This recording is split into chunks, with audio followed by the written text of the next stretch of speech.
안녕하세요. 저는 40대 주부입니다. 우리 집은 어릴 때부터 늘 북적거렸어요. 학교에서 돌아오면 엄마의 친구들이 집에 와 있는 날이 많았는데 저는 그분들을 이모라고 부르며 잘 따랐어요.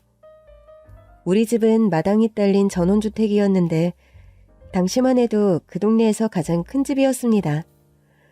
할아버지는 오랜 시간 교편을 잡으셨는데 할아버지는 아빠도 교사가 되길 바라셨대요.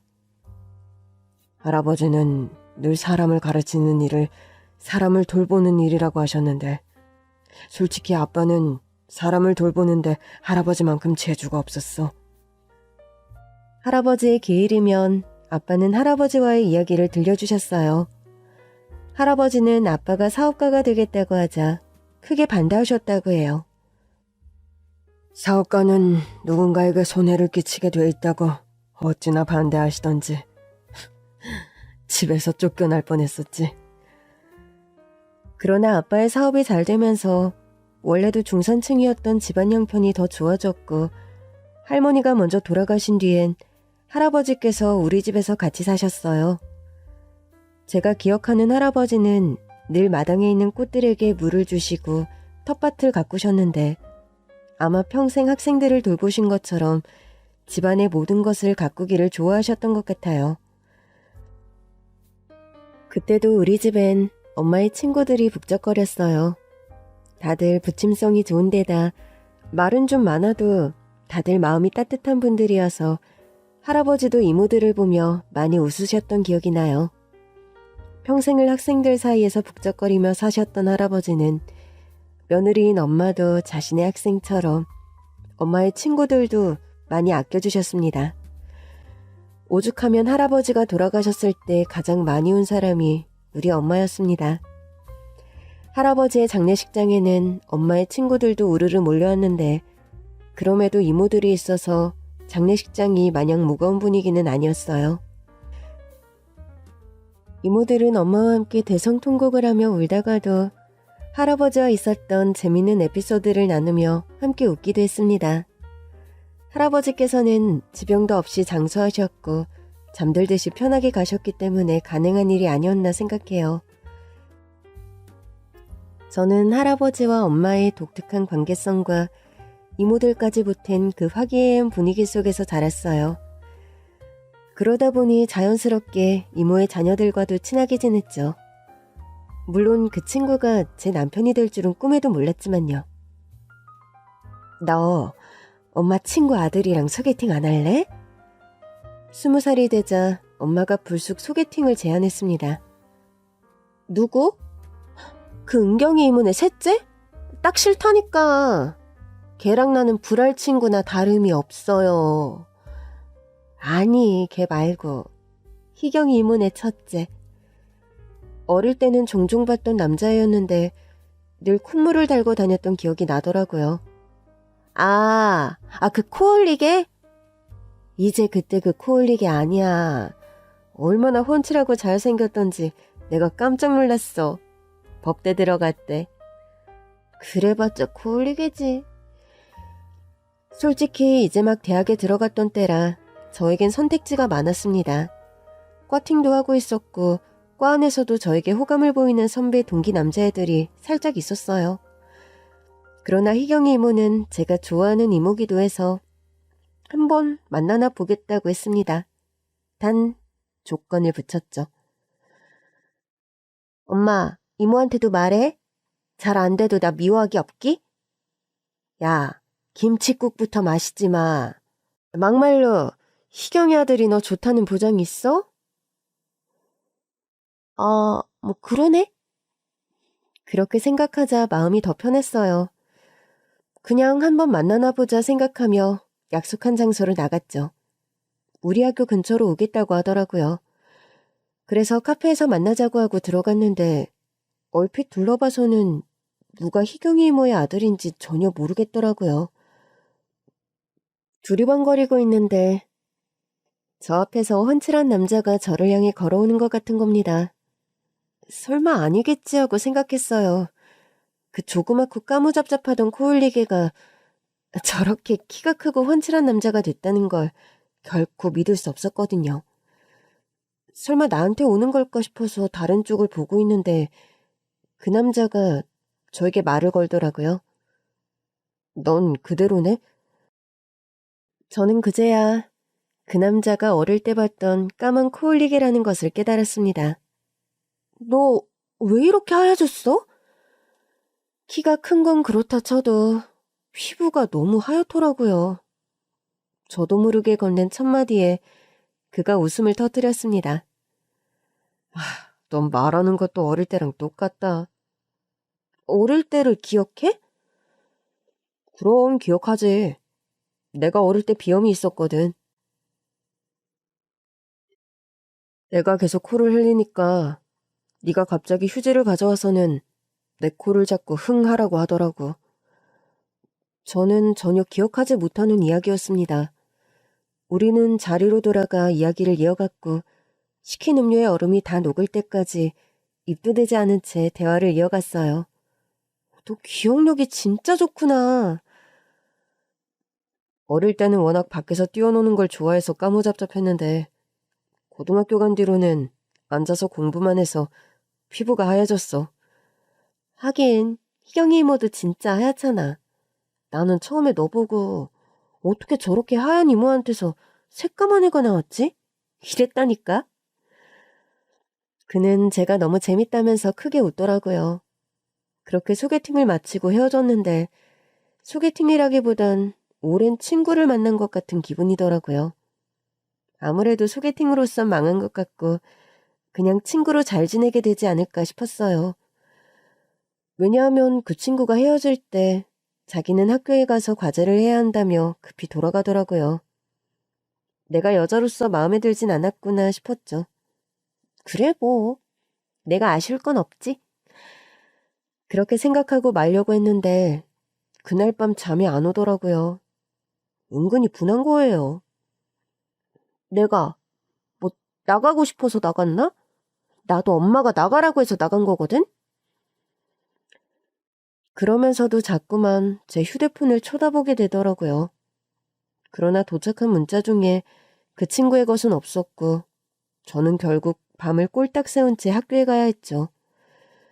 그날따라 보는 사람마다 저에게 무슨 일 있냐고 왜 그렇게 기분이 안 좋아 보이냐고 묻는 바람에 저는 더욱더 심란했습니다. 그냥 오래전 알고 지내던 엄마 친구 아들을 한번 만난 것뿐인데 기분이 왜 이렇게 안 좋은 것인지 저도 모르겠더라고요. 그렇게 울적한 마음으로 친구들과 점심을 먹고 있는데 문자 진동이 울리더라고요. 그 즈음엔 그 친구에게 연락이 올 거라는 마음은 이미 접은 상태였어요. 그런데 이상하게 바로 확인을 하고 싶더라고요. 문자를 확인한 순간 저는 자리에서 벌떡 일어나고 말았습니다. 야, 너 왜 그래? 너 진짜 오늘 왜 그래? 무슨 일 있어? 친구들은 갑자기 자리에서 일어나 눈이 튀어나올 듯 휴대폰을 보고 있는 저를 이상하게 여겼죠. 그러나 도착한 문자는 어제 잘 들어갔어? 나 밤샘 과제하고 지금도 학교야. 바로 그 친구였습니다. 과제 때문에 학교로 돌아가겠다고 하더니 정말 밤새 과제를 하고 지금도 학교에 있다고 하더라고요. 나중에 알게 된 거지만 그 친구는 원래 소개팅에 나올 시간이 없었대요. 혼자 하는 과제가 아니라 조별 과제여서 시간을 더 비울 수 없었는데 엄마의 부탁이기도 했고 저와의 소개팅이라고 해서 조원들에게 양해를 구하고 2시간 정도만 빼서 나온 거였더라고요. 그날 저녁 그 친구와 또 만났어요. 근데 만나자마자 그러더라고요. 우리 사귈래? 어? 그냥 어제 너 보는데 너랑 결혼할 것 같았어. 아직 결혼을 논하기엔 너무 어린 나이였지만 그런 고백에 마음이 설레지 않을 순 없었어요. 우린 바로 사귀기 시작했고 이 소식을 들은 엄마와 희경이 이모도 참 좋아했습니다. 그렇게 시간이 흘러 사회인이 된 후에도 우리는 만남을 이어갔고 자연스럽게 상견례 자리가 마련됐습니다. 그와 제가 사귀기 시작한 후부터 종종 갔던 가족끼리의 식사 자리에서 남자친구가 결혼 얘기를 꺼냈거든요. 저희도 이제 결혼할까 하는데 양가 부모님들은 어떻게 생각하세요? 우리 둘 다 결혼 적령기기도 했고 평소에 자주 하던 이야기라 저도 놀라진 않았어요. 언제가 좋겠어? 그래, 너희들이 좋은 대로 해. 우리가 맞출 테니까. 엄마도 이모도 당연하다는 듯 날짜를 잡으라고 하시더라고요. 그렇게 우린 결혼했고 저는 시댁에서도 딸처럼 행복하게 잘 지냈어요. 남편에겐 남동생이 하나 있었는데 남동생은 의사였습니다. 시댁은 우리 집에 비하면 자산이 많은 집은 아니었지만 중산층의 자식들이 똑똑하게 잘 자란 집안이었습니다. 그렇게 결혼 후 평화롭게 잘 지내던 어느 날 시댁이 뒤집히는 일이 발생했습니다. 얘, 지금 우리 집으로 좀 와줄 수 있니? 시어머니가 급히 저를 부르셔서 가보니 시동생이 여자를 데리고 왔더라고요. 그런데 시동생이 부모님 앞에 무릎을 꿇고 있는 겁니다. 엄마, 허락해주세요. 늘 고상하고 점잖던 시어머니가 착잡한 얼굴로 두 사람을 보고 있더라고요. 15살 아래라며. 아직 너무 어리잖아. 저는 깜짝 놀라고 말았습니다. 그때 남편도 도착했어요. 제가 오는 길에 연락해둔 상태였거든요. 남편도 나의 차를 듣고 깜짝 놀라더라고요. 그럼에도 두 사람이 저렇게 좋다는데 반대만 해서도 될 일도 아닌 것 같아 저와 남편이 중재에 나섰습니다. 어머니 그래도 나이 차이는 두 사람이 극복할 문제니까요. 부화원에서 의료봉사하러 갔다가 만났다는구나. 어머, 좋은 일 하다가 만났네요. 그럼 도련님처럼 의료계에 계신 분인가? 반신반의하며 물었는데 시동생의 여자친구가 대답하더라고요. 제가 구화 출신이라 구화원 봉사를 종종 다녔어요. 그 순간 그러면 안 되는데 저도 할 말을 잃고 말았습니다. 의사인 시동생이 데리고 온 신부감은 15살 연하에 아직 직업도 없는 고아 출신의 여성이었어요. 남편도 차마 시동생 편을 못 들어주더라고요. 시어머니는 시동생의 여자친구를 설득하셨습니다.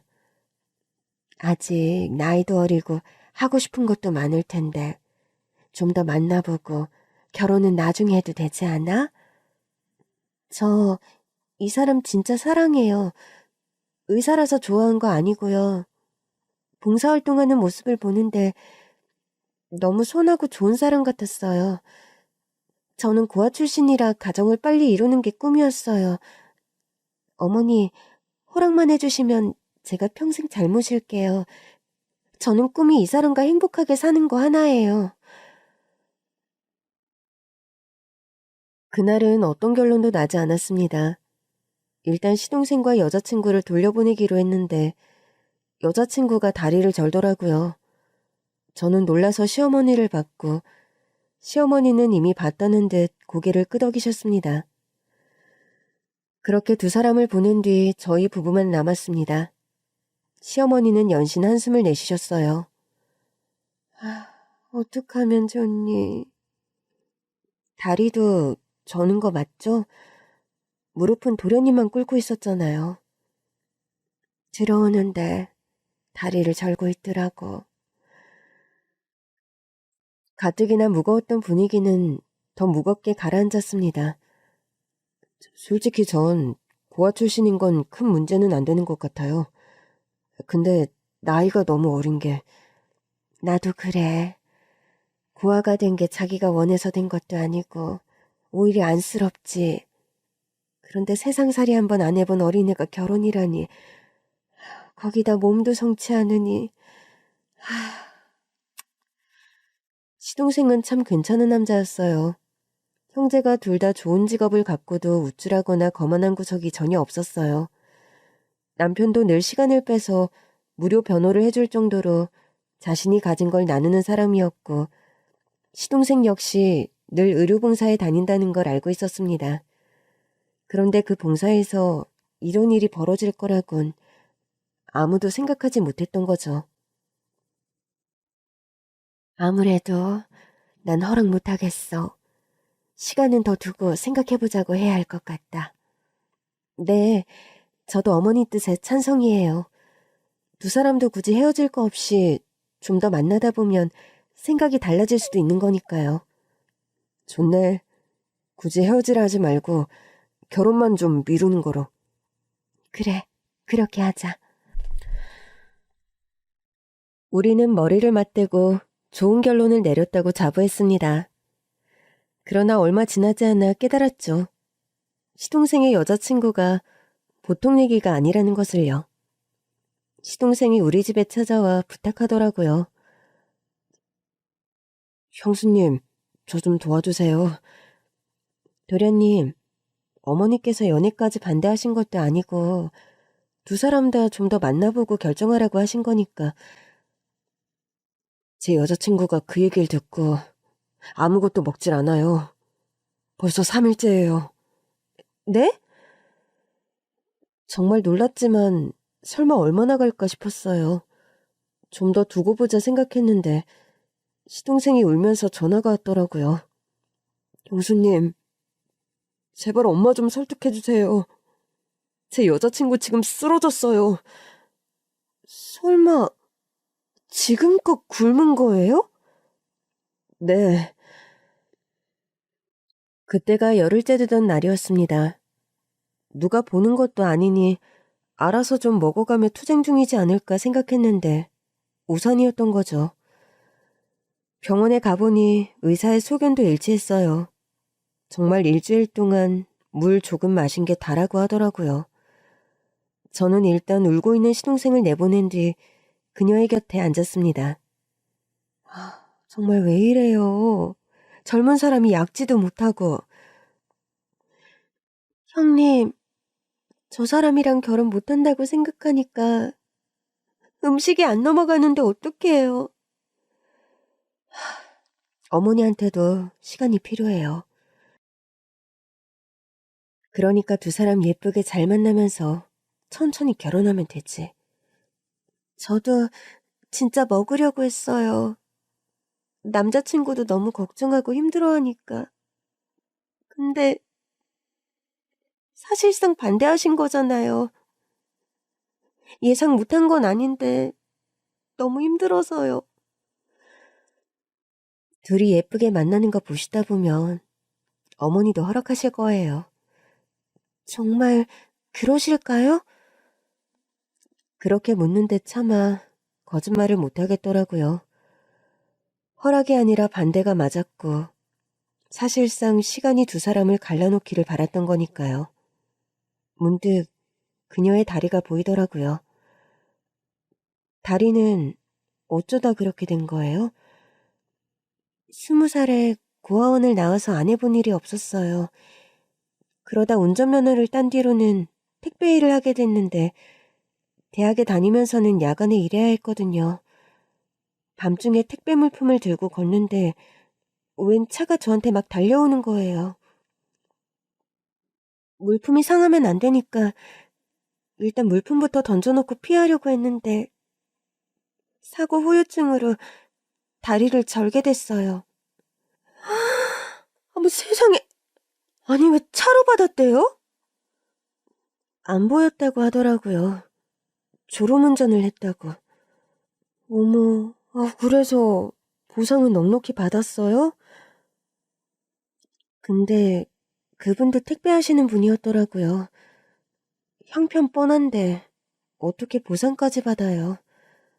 그래도 받아야지. 다리가 이렇게 됐는데 한동안 일도 못했겠구만. 그냥 치료비만 받았어요. 다리는 이렇게 됐지만 한쪽 다리랑 두 팔은 멀쩡하니까 저도 잘 해낼 수 있다고 생각했어요. 그러면서 미소를 짓는데 사람이 너무 선하고 착한 겁니다. 시동생이 왜 그녀에게 반했는지 알겠더라고요. 예쁘기도 워낙 예쁜데다 심성까지 착하고 성실하기까지.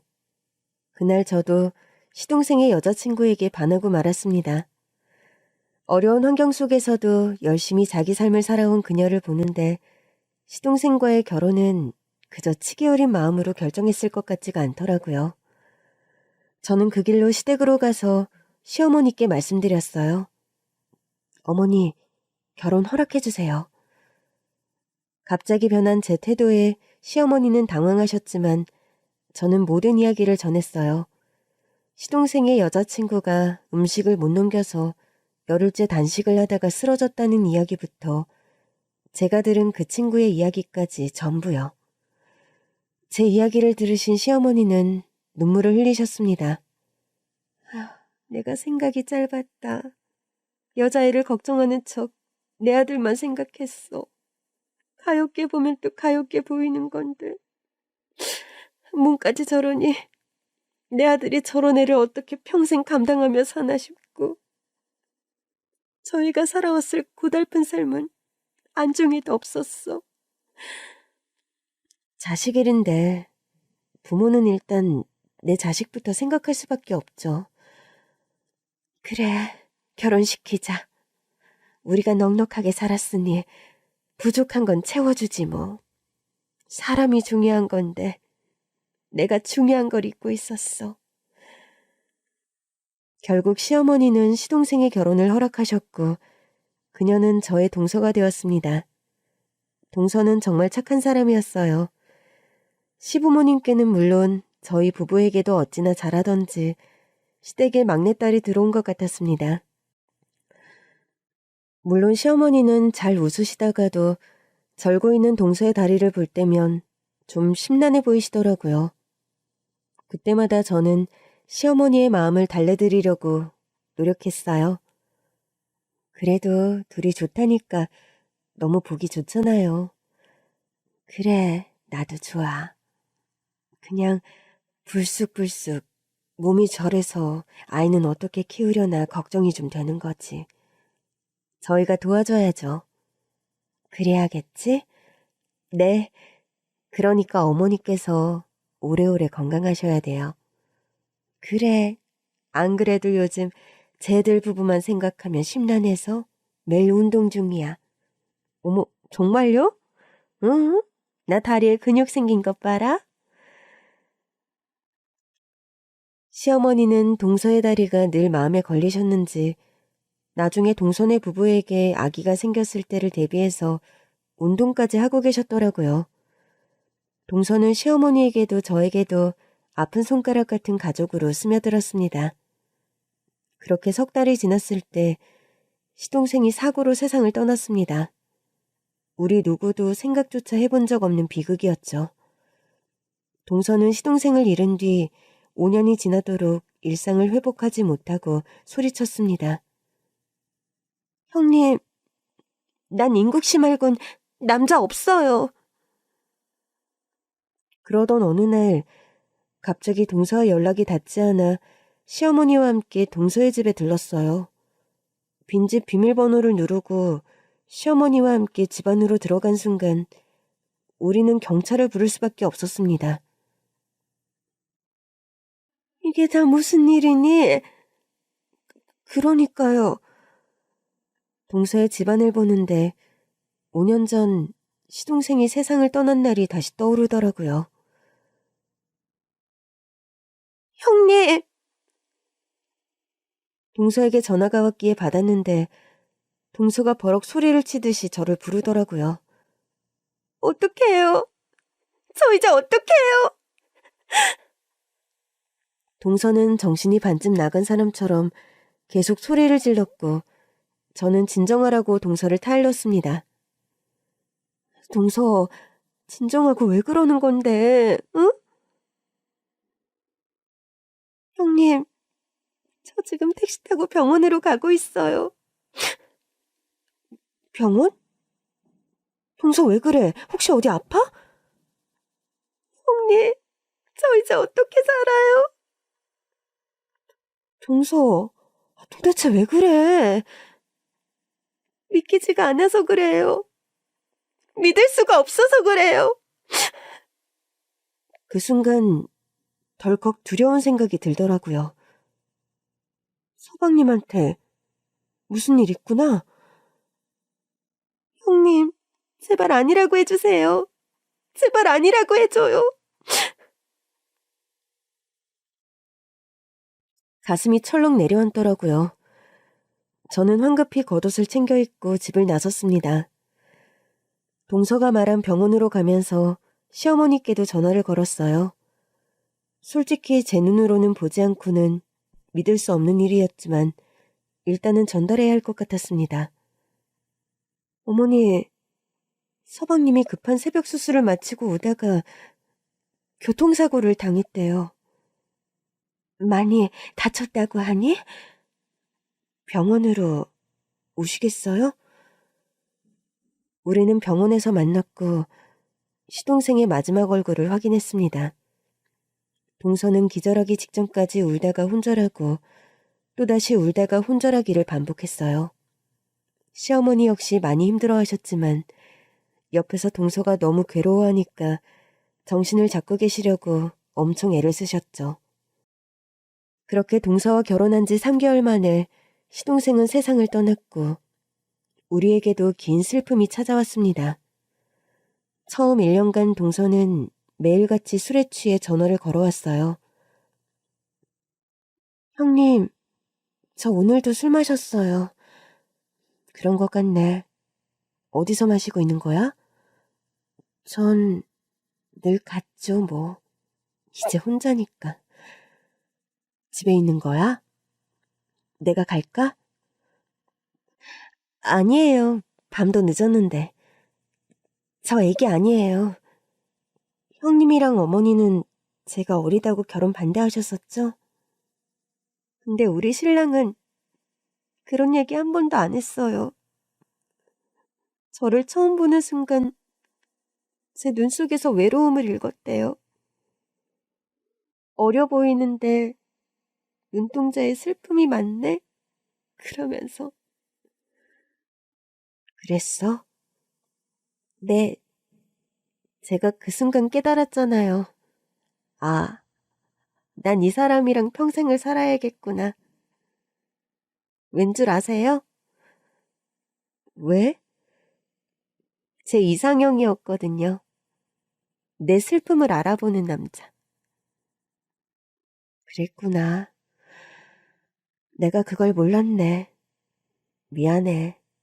처음에 어리다고 반대해서.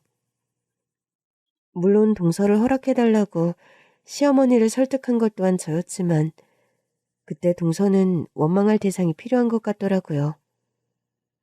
그래서 받아주었더니 또 갑자기 막 울면서 그러는 겁니다. 형님, 저 위해 주신 거 다 알아요. 저 단식할 때 형님이 허락해달라고 하셨다면서요. 진짜 감사해요. 그 말을 듣는데 저도 울컥하더라고요. 고맙긴 뭐가 고마워. 그냥 끝까지 반대할 걸 그랬어. 서방님이랑 동서랑 이렇게 생이별을 할 줄 알았으면 끝까지 반대했을 거야. 아니에요. 저는 석 달이라도 그 사람이랑 살아서 좋았어요. 정말 인생에서 가장 행복한 시간이었어요.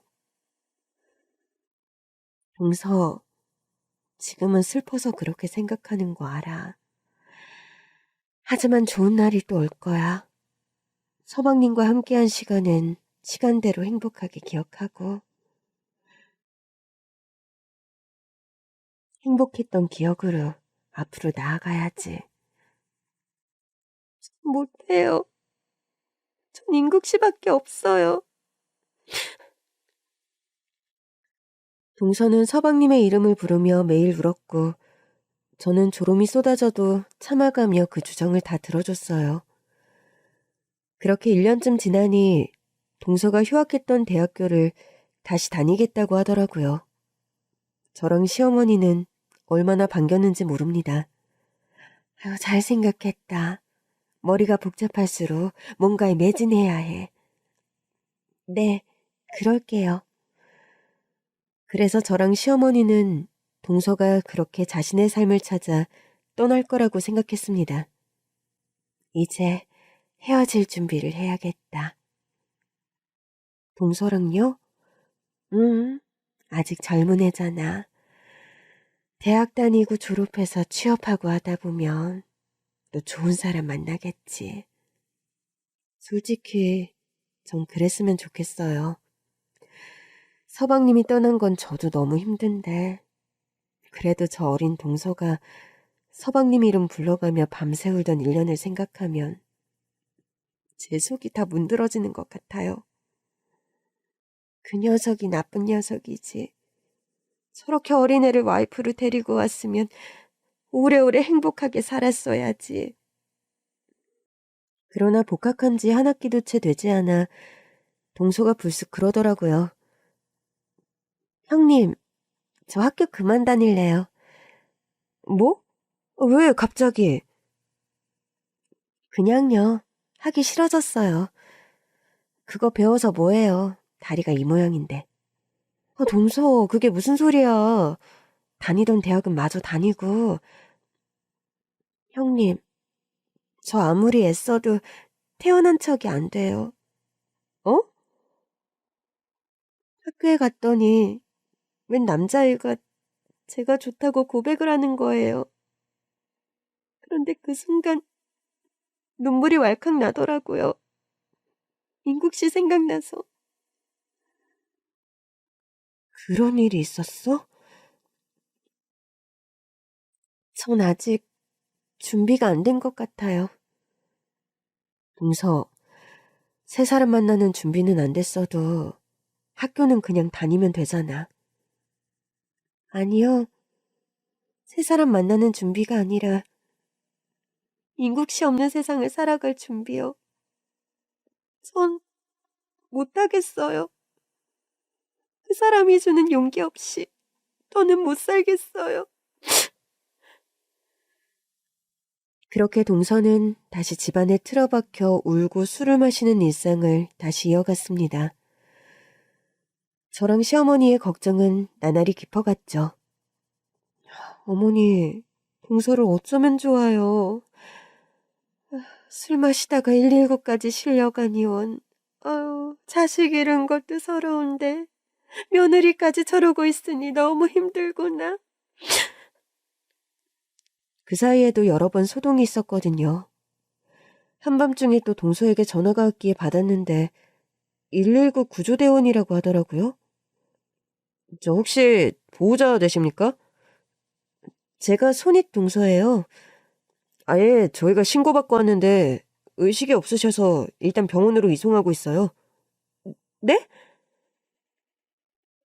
신고 전화를 하셔서 계속 살려달라고 하시더라고요. 혹시 몰라서 경찰까지 같이 출동했는데 집안에는 혼자 계셨고 술을 많이 드신 것 같은데 의식이 없으셨어요. 제가 지금 병원으로 갈게요. 의식이 없다는 말에 허겁지겁 달려갔는데 제가 갔을 땐 의식을 되찾은 상태였어요. 만취 중에 의식이 없으셔서 혹시 몰라 속을 다 비워냈는데 특별히 잘못 드신 건 없는 것 같습니다. 네, 선생님 감사합니다. 의사의 소견을 듣고 병원에서 데리고 나오는데 몸이 너무 말라서 솜털 같더라고요. 동서, 요즘 밥은 잘 먹고 있는 거야? 그냥 조금씩 먹고 있어요. 동서 안 되겠다. 동서 집 비밀번호 좀 알려줘. 내가 반찬도 좀 해다 주고 혹시 연락 안 되면 좀 들여다보게. 그날부터 동서네 집 비밀번호를 알고 지냈어요. 또 이런 일이 있을까봐 겁나기도 했고 시어머니께도 번호를 공유해뒀죠. 그러는 사이에 5년이 흘렀어요. 동서는 이렇다 할 일도 하지 않은 채 은둔형 외톨이처럼 살고 있었어요. 그래도 연락이 잘 됐고 시댁의 경조사에도 꼬박꼬박 참석하고 있어서 동서네 집에 직접 갈 일은 없었죠. 동서도 성인인데 함부로 갈 수도 없었고요. 그런데 또다시 돌아온 시동생의 기일 이후 동서가 연락 두절이 된 겁니다. 저는 불안해서 시어머니께 이 사실을 알렸어요. 어머니, 동서가 이틀째 연락이 안 돼요. 뭐? 걔가 그래도 전화는 꼬박꼬박 잘 받는 앤데? 그러니까요. 행여 못 받아도 바로 다시 거는 사람인데. 아무래도 이상해요. 집에 가볼까 봐요. 그러나 잠시 고민하던 시어머니가 저를 말리시더라고요. 아니야, 그러지 마. 네? 사람 일은 또 모르는 거야. 걔가 갑자기 마음이 변한 걸 수도 있고. 마음이 변하다니요? 갑자기 누가 생겨서 우리랑 그만 연락하고 싶은 걸 수도 있잖니. 하필 인국이 기일 이후에 그런 것도 희한하고. 설마요.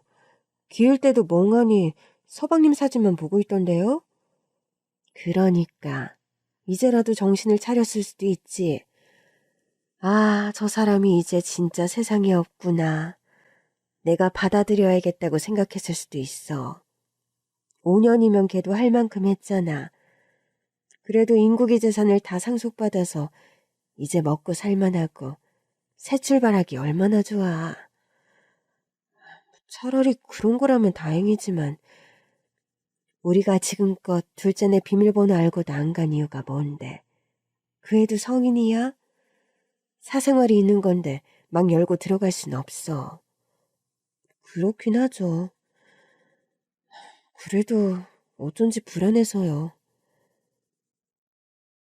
우리도 습관이 돼서 그래. 하도 걔가 인구기를 못 잊고 슬퍼하니까 오래 마음을 써왔잖아. 차라리 시어머니의 말이 사실이라면 참 좋겠다 싶었어요. 그러나 일주일이 지나도록 동서와 연락이 닿질 않자 아무래도 이상하다 싶었습니다. 마침 시어머니께서 먼저 연락을 하셨더라고요. 저 둘째가 전화를 안 받네. 반찬 좀 주려고 했는데. 시어머니 역시 태어난 척은 하셨지만 일주일 내내 동서를 걱정하셨던 것 같더라고요.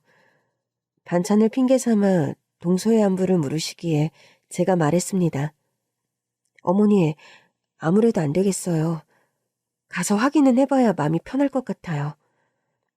하긴 아무리 정을 때려 해도 말 한마디는 남기랜데 반찬도 줄 겸 가보자. 무소식이 희소식이라는 말도 있지만 저랑 시어머니는 반찬을 싸서 동서네 집으로 향했어요. 일단 초인종을 눌러보고 영 대답이 없으면 비밀번호를 눌러볼 생각이었습니다. 그런데 초인종을 아무리 눌러도 기척이 없더라고요. 역시 빈집인 것 같았습니다. 어떡하죠? 들어가자. 저와 시어머니는 처음으로 동서네 집 현관 비밀번호를 눌렀습니다. 혹시 비밀번호를 바꿨으면 어떡하나 했는데 문이 열리더라고요. 동서? 안으로 들어가면서 한 번 더 불러봤지만 여전히 대답이 없었습니다. 그러나 고개를 든 순간 저는 화들짝 놀라고 말았어요. 아이고머니나, 아유, 이게 다 뭐냐? 시어머니는 동선의 거실 풍경에 기함하셨고 한 발 늦게 본 저도 너무 놀라고 말았습니다. 그때였어요.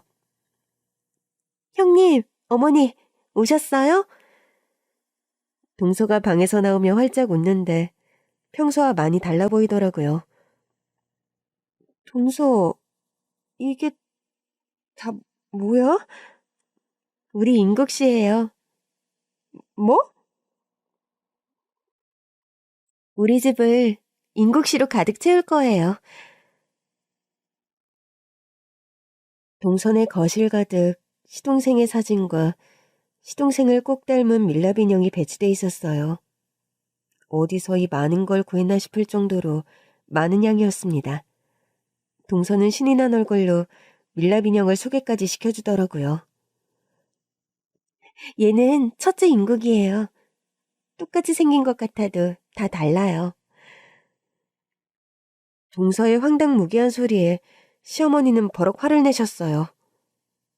내가 너 결국 이렇게 될 줄 알았어. 집에만 틀어박혀서 5년을 살았으니 사람이 미치지 않고 백이겠니? 어머니, 지금 저한테 미쳤다고 하시는 거예요? 그럼 이게 미치지 않고 버릴 수 있는 일이야? 무슨 이런 허무맹랑한 소리를 하고 있어. 저건 그냥 인형이지 인국이가 아니야.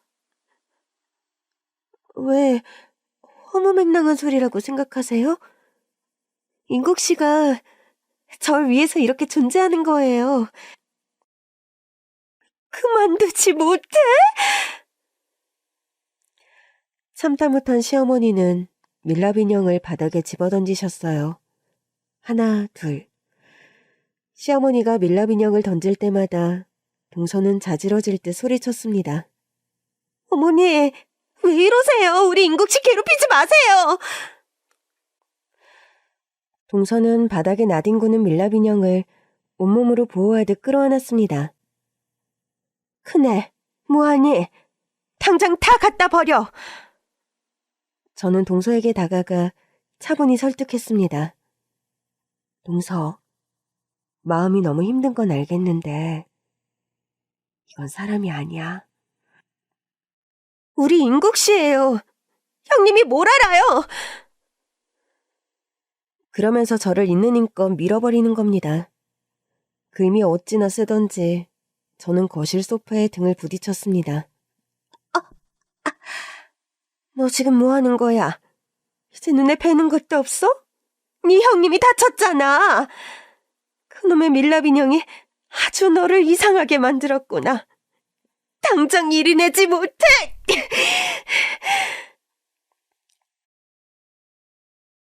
시어머니는 동서에게서 밀랍 인형을 빼앗으려 했지만 동서는 시어머니마저 힘으로 밀어내버리더라고요. 아이고, 아유 내 허리야. 시어머니는 밀려나면서 허리를 삐끗하셨고 저는 결국 112를 눌러 경찰을 부를 수밖에 없었습니다. 동서가 전혀 통제가 되지 않았거든요. 출동한 경찰이 집안을 보더니 혀를 차더라고요.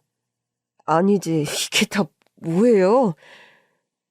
제 손아래 동서인데 결혼한 지 3달 만에 남편이 세상을 떠났어요. 5년 전의 일인데 지금껏 많이 힘든가 봐요. 부딪힌 등이 아팠지만 최대한 침착하게 경찰에게 상황을 설명했습니다. 시어머니는 119에 실려 병원으로 가셨고 저는 현장을 정리하기 위해 통증을 참고 있었어요. 괜찮으세요? 시어머니랑 같이 병원부터 가셔야 하는 거 아니에요? 형사님, 저희 동서 마음이 많이 아파서 그러는 거예요. 저랑 어머니는 고소할 생각도 없고 그냥 병원으로 좀 이송할 수 있게 도와주세요. 정신병원이요? 아무래도 치료를 받아야 할 것 같아서요. 결국 경찰의 도움으로 동서는 정신병원으로 이송됐습니다. 가는 내내 집에 두고 온 밀랍 인형을 애타게 찾으며 울더라고요. 정신이 나가도 이렇게 나갈 수 있나 싶을 정도였습니다. 동서를 입원시킨 뒤 시어머니께 연락했더니 동서네 집에 계시다고 하더라고요. 가보니 시어머니는 울면서 밀랍 인형을 치우고 계셨어요. 어머니, 괜찮으세요? 너도 병원 가봐야지. 전 괜찮아요. 근데 그 인형 버리시려고요? 일단 안 보이는 곳에라도 치워놔야지. 일주일이 넘게 왜 연락이 안 되나 했더니 망상에 갇혀서 집에 있었나 보다. 그러니까요. 서방님 돌아가시고 5년이 지났어도 지금껏 저런 적이 없었는데 그동안도 이렇게 지냈던 걸까요? 그건 모르겠지만 한 가지는 분명하지. 내 자식을 너무 사랑해서 저렇게 됐다는 거. 쟤를 어떻게 하면 좋니? 다음날 저랑 시어머니는 동서가 입원한 병원으로 갔어요. 동서는 안정제를 맞고 차분한 모습이었으나 우리를 보자마자 소리치더라고요. 형님, 난 인국씨 말곤 남자 없어요. 알아. 동서가 서방님을 얼마나 사랑했는지. 지금도 사랑해요. 알아. 아는데 밀랍 인형은 서방님이 아니야. 설마 버리신 건 아니죠? 안 버렸어. 하지만 일단은 치워놨어. 왜요? 동서, 어제 기억나?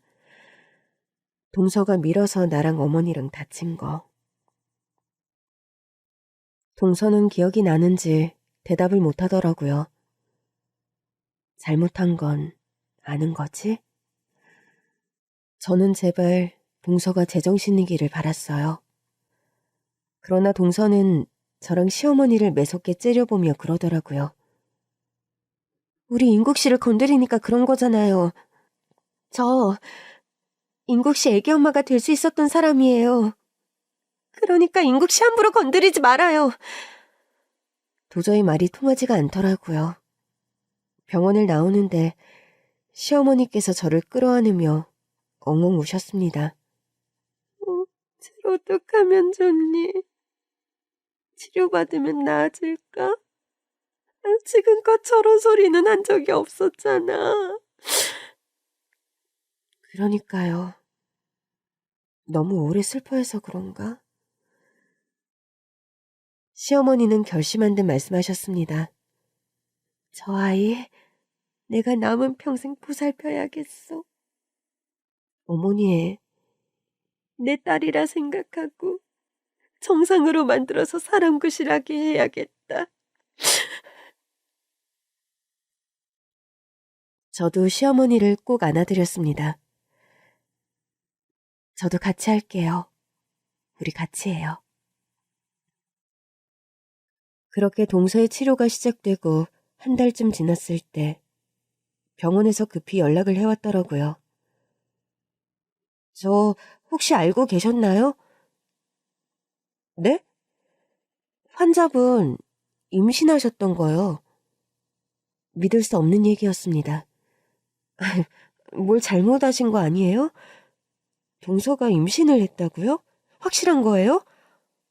뭐 그럴 리가 없는데. 지금 임신 상태는 아니신데 임신을 하셨다가 유산을 하신 것 같아요. 네? 그래서 스트레스가 심하셔서 일시적으로 기이한 행동을 하셨던 게 아닌가 싶어서요. 담당 선생님께서 보호자분을 좀 뵙고 싶어 하세요. 사실상 치료가 필요한 상태가 아니라고 하시네요. 제가 지금 갈게요. 일단 전화를 끊었는데 손이 다 떨리더라고요. 그렇게 서방님밖에 몰랐던 동서가 설마 다른 남자의 아이를 임신했었다니 상상조차 할 수 없었습니다.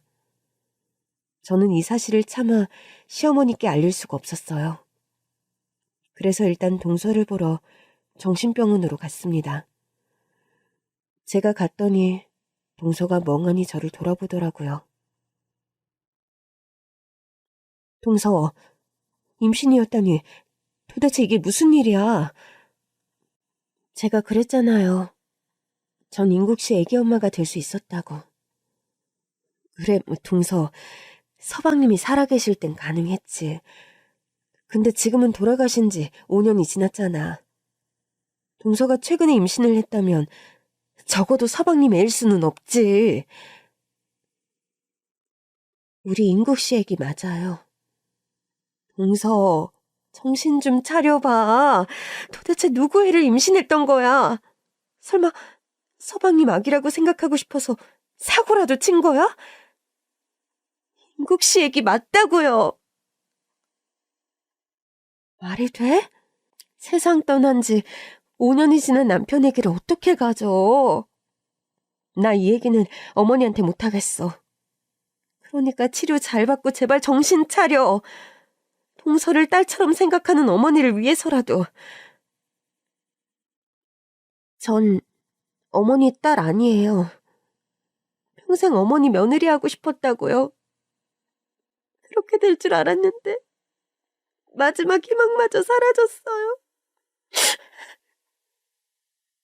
동서는 하염없이 울더니 믿을 수 없는 이야기를 시작했습니다. 남편이 정자를 냉동해 놨었대요. 어? 남편 친구 의사가 몇 달 전에 전화가 와서는 조심스럽게 묻더라고요. 이 얘기를 할지 말지 고민했는데 사실 인국 씨가 얼려둔 냉동 정자가 있다고요. 말도 안 돼. 매년 보관 비용이 있을 텐데 지금껏 몰랐다는 게 말이 돼? 그 친구 의사가 냉동 정자에 관해 연구하고 싶어서 부탁했었다는데 사용을 안 했다는 걸 본인도 잊고 있었대요. 그래서 저한테 혹시 인국이 아이 갖고 싶냐고. 그래서 인공수정했어요. 세상에, 그게 정말이야? 네, 근데 수정이 안 됐어요. 마지막 희망이라고 생각했는데 세상이 다 무너진 것 같았어요. 그래서 밀랍 인형을 그렇게 사들인 거야? 마음이 헛헛해서 살 수가 없더라고요. 그제야 모든 상황을 알게 된 저는 동서와 함께 울고 말았습니다. 그럼 그렇다고 말을 했어야지. 왜 이렇게 저한테 행복은 야박할까요? 이제 겨우 내 짝을 만났나 싶어서 결혼했더니 석 달 살고 이렇게 되고 기적처럼 그 사람이 아기를 가질 수 있나 했는데 그마저도 주어지질 않네요. 그렇게 보니 동서는 정말 멀쩡해 보이더라고요. 결국 저는 동서와 손을 잡고 정신병원을 나왔습니다. 그리고 시댁으로 갔어요. 제가 동서랑 같이 오자 시어머니가 많이 놀라시더라고요. 아니, 얘를 데리고 오면 어떡해. 벌써 치료가 다 끝났어? 어머니께서 딸처럼 보살피신다면서요. 그건 그렇지만 치료를 안 받으면 저 애가 스스로 위험한 일을 할까봐 그러지. 동서는 시어머니 앞에 무릎을 꿇었습니다. 어머니, 허리 괜찮으세요? 제가 잘못했어요. 제가 마지막 희망마저 사라졌다고 생각하니까 정신이 나가서. 예, 다리도 성치 않은 애가 왜 무릎이야. 일단 일어나, 응? 어머니, 제가 평생 어머니처럼 모시고 살아도 돼요? 시어머니의 설득에도 동서는 다리를 풀지 않았고 결국 시어머니는 그 앞에 앉아 동서의 손을 꼭 잡으셨습니다. 그래, 그냥 내 딸해. 내가 너 잘 치료시켜서 좋은 사람도 만나게 해줄 거고 시집도 보낼 거야. 어머니, 전 어머니랑 형님만 있으면 돼요. 이제 보니 그래요. 뒤늦게 동서의 일을 다 알게 된 어머니도 눈물을 흘리셨습니다. 아, 냉동 종자라니. 그런 일이 있었단 말이야? 네. 마지막 희망이 생겼다고 꿈에 부풀어 있었던 것 같아요. 죄송해요, 어머니, 형님, 모두. 세상에. 정말 그렇게까지 인국이를 사랑했단 말이야? 세상 떠난 지 5년도 지난 남편 애를 가지려고 했어. 할 수만 있다면 뭐든 하겠다는 심정이었어요. 근데 마지막 희망마저 꺾이고 보니 이제야 제가 제대로 보이더라고요. 정신병원에 입원해 있는 동안 깨달았어요. 내가 정말 미쳤었구나. 더는 이렇게 살면 안 되겠다. 정말 그런 생각을 했어? 저 대학 공부부터 다시 할게요. 이번엔 끝까지 잘해낼게요.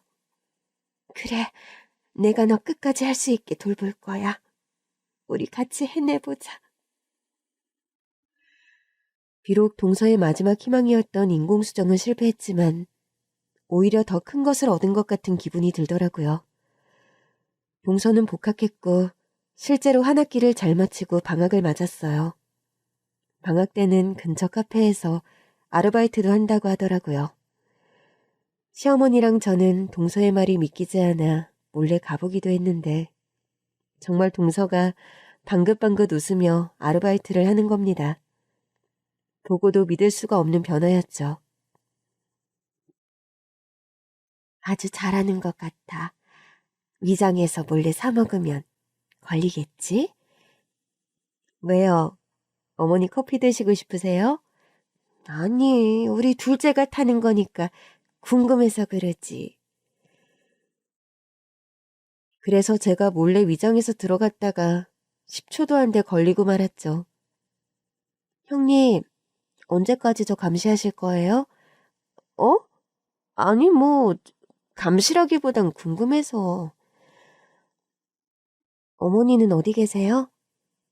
밖에 숨어 계셔. 얼른 들어오라고 하세요. 아직 추워요. 테이블에 앉아서 당당하게 드세요. 제가 와플 서비스도 드릴게요. 동서는 시댁에서 살고 있었어요. 시댁에 살면서 싫으나 좋으나 시어머니가 차려주신 밥을 꼬박꼬박 먹었더니 다시 볼에도 살이 붙으면서 전보다 더 예뻐져 있었죠. 학교에서도 인기가 많은 눈치더라고요. 시어머니랑 커피를 마시고 있는데 웬 남학생이 동서에게 꽃을 주고 도망가는 겁니다. 얘, 꽃 준 남자 얼굴 봤니? 아니요. 자세히는 못 봤는데. 둘째가 본다. 모른 척해. 저랑 시어머니는 서둘러 고개를 돌렸고 동서는 난감해하며 꽃을 들고 우리 테이블로 오더라고요. 어머니, 제가 알바 중이라 꽃을 보관할 데가 없어서 보고 계셨던 거 아니까 집에 좀 가져다 놔주시면 안 될까요? 그래. 그럼아. 그렇게 카페를 나오는데 시어머니께서 은근히 질투하시더라고요. 저렇게 예쁘니 세상 어떤 놈들이 눈독을 안 들이겠어. 어머, 어머니도 참. 하지만 동서는 다리를 절잖아요. 안 그래도 저것도 치료 더 해보려고. 애가 돈이 없어서 치료를 못했던 것 같더라고. 내가 알아보는 중이야. 정말요? 치료되면 너무 좋겠어요. 하지만 어머니 벌써 이렇게 질투하시는데 어떻게 보내려고 그러세요? 보내긴 어딜 보내. 시집을 가도 이제 내 딸인데. 누가 데려가든 내가 아주 두 눈 시퍼렇게 뜨고 감시할 거야. 우리 둘째한테 잘하나 못하나.